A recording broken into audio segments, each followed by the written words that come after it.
আমি তাদের ব্যবহার দেখে রীতিমতো অবাক হয়ে যাচ্ছিলাম। আমার স্বামী প্রবাসে থাকায় তারা যে ব্যবহারগুলো আমার সাথে করছে, অথচ আমার স্বামী যখন এখানে থাকতো তখন দেখাতো কত আদর করে আমাকে। আমার যা তো একটা কাজও আমাকে করতে দিত না। অবশেষে তাদের কথা মতো ভাত না খেয়ে ছোট মাছগুলো কাটতে কাটতে প্রায় সন্ধ্যা হয়ে গেল। আজকে নিজে থেকেই আমার স্বামী রাতের বেলা কল করেছে, তা আমি ভাবলাম আজকের বিষয়টা তাকে জানানো দরকার। তার অনুপস্থিতিতে তারা আমার সাথে কি ব্যবহার করছে। কল ধরতে ওপাশ থেকে আমার স্বামী আমাকে গালাগালি শুরু করলো। হারামজাদি, তুই নাকি আমার মা ভাবির সাথে তর্ক করেছিস। তার মুখে এই কথা শুনে আমার মাথায় আকাশ ভেঙে পড়লো। আমি তাকে কি বলবো, সে উল্টো তার মা ভাবির হয়ে আমাকে কথা বলছে। আমি তখন আর কিছুই বললাম না, একদম চুপ হয়ে গেলাম। কি করব বুঝতে পারছিলাম না। বাবাও গরিব, এই অবস্থায় বাবার ঘাড়ে গিয়ে বসলে অনেক কষ্ট হয়ে যাবে বাবার। তাই আমি আর কোনো কিছু না বলে সব মুখ বুঝে সহ্য করছিলাম। আমার শ্বশুর বাড়ির পেছনে বিরাট বড় একটি পুকুর আছে। সেই পুকুরে মূলত থালা বাসন কাপড় ধোয়ার সব কাজ করা হয়।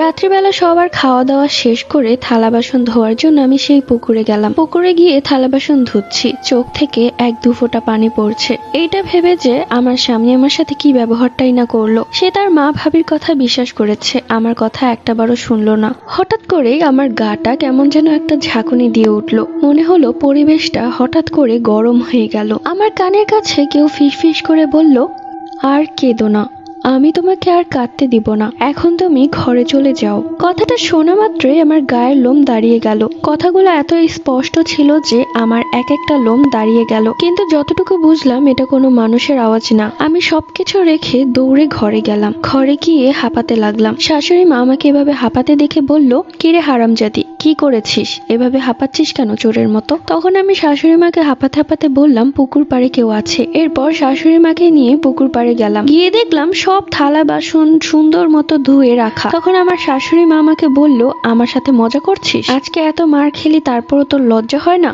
এরপর তিনি চলে গেলেন। আমি অবাক হয়ে তাকে রইলাম থালা বাসনের দিকে। কি সুন্দর সবকিছু ধোয়া হয়ে গেছে, অথচ আমি যখন এখান থেকে উঠে গিয়েছিলাম তখন সব থালা বাসন ময়লা ছিল। তাহলে এগুলো কে করলো? থালা বাসনগুলো নিয়ে রান্নাঘরে গুছিয়ে রাখলাম। রাতে শুয়ে শুয়ে ভাবতে লাগলাম কি হলো আজকে আমার সাথে। হঠাৎ করে জানালার পর্দা নড়ে উঠলো, কোনো প্রকার বাতাস ছাড়া।